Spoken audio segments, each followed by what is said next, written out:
जय जगन्नाथ नमस्कार। आज आम आमर पंचम पत्र पाठित विषय मातृभाषा शिक्षण ओडिया शिक्षण ओडिया भाषार कालक्रम विकास संदर्भ में आलोचना करवा। ओडिया भाषार कालक्रम विकास प्रायतः से जुगर कवि मानक लेखा आधार में विभक्त करा कहीं कवि मानक लेखा शैली रे परिवर्तन लक्ष्य करी जुगगुड़िकर भिन्न भिन्न प्रकार रे उपस्थापन करा जायछि। से जुगगुड़ी को मुख्यतः यही भाव में विभक्त करा जायछि। प्रथमे आदि जुग, तापरे सारला जुग, तापरे पंचसखा जुग, तापरे रीति जुग, तापरे आधुनिक जुग। आदि जुगर समय विषय जानिबा गले आदि जुग आमर 900 ख्रीष्टाब्द रु 1400 ख्रीष्टाब्द पर्यंत थिला। तापरे सारला जुग आमर 1500 ख्रीष्टाब्द, तापरे पंचसखा जुग 1600 रु 1650 ख्रीष्टाब्द, तापरे आमर रीति जुग 1650 रु 1800 ख्रीष्टाब्द, तापरे आमर अंतिम आधुनिक जुग 1650 रु आज पर्यंत चली आसुछि। तो से प्रथम जुग आदि जुग को आलोचना करिया गले आदि जुग ओडिया साहित्यर मूलदुआर प्रथम सोपान कहले अत्युक्ति होब ना। आदि जुगरे विभिन्न साहित्य गुड़ी को चरिया गीति आधार रे अर्थात गीति शैली रे रूढ़ी आकार रे उपस्थापन करा जाउथला। आदि जुगर साहित्य शैली रे उत्कृष्टता परिलक्षित हुए। आदि जुगर प्राय समस्त रचना पद्यात्मक ही थिला। सेतेरे आदि जुगरे रचित होइतिबा प्रथम गद्य ग्रंथ होची रुद्र सुधानिधि। ये ग्रंथटी बहुत लोकादृत मध्य थिला और से जुगरे धर्माधार रे गीत इत्यादि को रचना मध्य करा जाउथला। तापर देखिबा जदि सारला जुग, सारला जुगरे मुख्यतः सारला दासंकर प्राधान्यता परिलक्षित हुए। सारला दासंकर शब्द प्रयोग तथा से जुगर काव्यिक शैली को आधार करी ए जुग को सारला जुग बोली कहा जायछि। ए जुग सारला दासंकर ओडिया महाभारत, वत्सा दासंकर कलश चौतीसा एवं मार्कंड दासंकर केशव कोइली ग्रंथगुड़िक बहुत मात्रा रे लोकादृत होइथिला। एही जुगरे बहुत गुडाए द्रोही, द्रोणी इत्यादि शब्द गुड़िकर प्रयोग मध्य देखा मिले। तो या परे जो जुग आविर्भाव होता से जुगर नाम है पंचसखा जुग। पंचसखा जुग मुख्यतः 5टी दासों को नहीं गठित होता। से जुगरे प्रायतः भक्ति आधार रे संकीर्तन आधारित धर्म आधारित गीत गुड़िकर रचना करा जाउथिला। एई पंचसखा भितर थिले जगन्नाथ दास, बलराम दास, अच्युतानंद दास, अनंत दास, जसवंत दास। ये 5 जन ये पंचसखा जुगर मुख्य कवि थिले। किंतु यांको छाड़ी मध्य अन्य माने मध्य ए जुगरे गीति काव्य को रचना करथिले, जो माने हेले देवदुर्लभ दास, अर्जुन दास इत्यादि। ए जुगरे प्रायतः सारला दासंकर दांडी रामायण, जगमोहन, गुप्त गीता इत्यादि रचना करा जायतिला। जगन्नाथ दासंकर ओडिया भागवत एवं मृगुणीर स्तुति इत्यादि रचना करा जायतिला।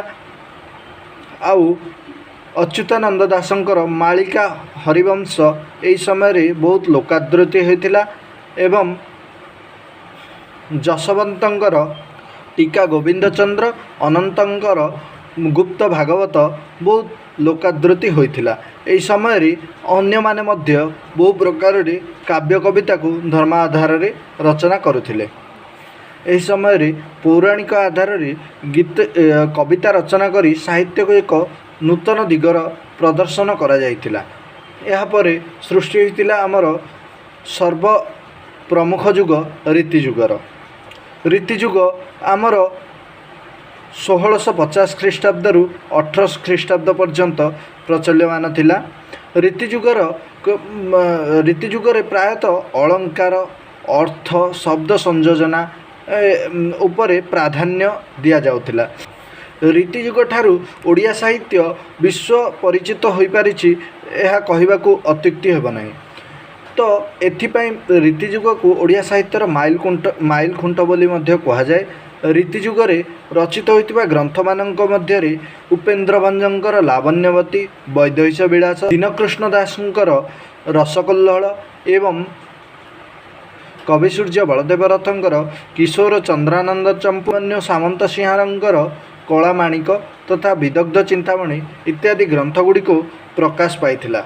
ए जुगर शाब्दिक तथा आर्थिक संयोजना एथिरु जଣା पड़े जे ए जुगरे रचित होइतिबा दुईटी ग्रंथ रसकल्लोल एवं वैदेहिश विलास। एही ग्रंथ दुईटी वैदेहिश विलासर आरंभ शब्द केवल ब ब ब रे आरंभ होइथाय एवं रसकल्लोलर समस्त धाड़ीर प्रथम शब्द क क क रे आरंभ होइथाय। तापरे सृष्टि होइतिला आधुनिक जुग। आधुनिक जुग को मध्य पांच भाग रे विभक्त करा जाई अछि।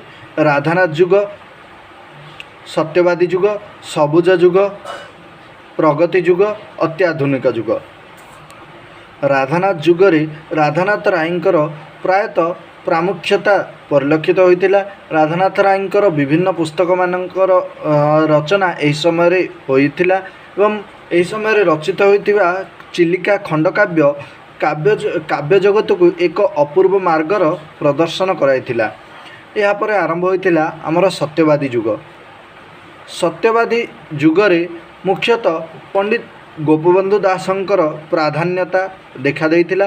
एही समय रे सत्यवादी वन विद्यालय मध्य स्थापित होइतिला। एही समय रे सत्यवादी पत्रिका मध्य पुरी ठारू प्रकाश पाउथि। तापरे आरंभ होइतिला आमर सबुज जुग। कुआ जाए सबुज जुग प्रायतः सत्यवादी जुगर विरोध करी अर्थात प्रकाशित होतिबा सत्यवादी पत्रिकार विरोध रे रेभेन्सा यूनिवर्सिटी रु 4 जन छात्र अवकाश पत्रिकार प्रकाश करथिले। से 4 जन छात्र ए पत्रिकार नाम अनुसार तांकर नाम होइतिला, जहाँकि अन्नदा शंकर राय, वैकुंठनाथ पाणिग्राही, कालिंदी चरण पट्टनायक, शरतचंद्र मुखर्जी।